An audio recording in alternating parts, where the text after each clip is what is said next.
মহান আল্লাহ তাআলা ব্যতীত আর কেউ বেঁচে থাকবে না। তারপর মৃত মানুষকে আবার পুনরায় জীবিত করা হবে।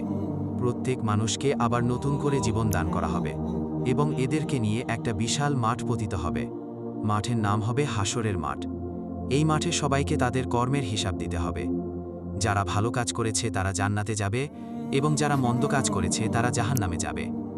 হাসরের মাঠে আল্লাহ পাক রব্বুল আলামিন তার অগণিত ফেরেশতাদের সাহায্যে সেই মাঠে বিচারকার্য সম্পন্ন করবেন। হাসরের মাঠে সেখানে সমস্ত মানুষ দাঁড়িয়ে থাকবেন।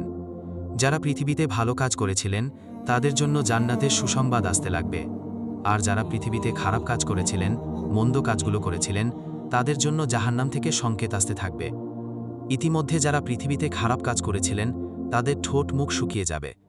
তাদের হঠাৎ করে মনে হবে যেন হৃৎপিণ্ডের দম বন্ধ হয়ে আসছে, কলিজাটা শুকিয়ে যাবে।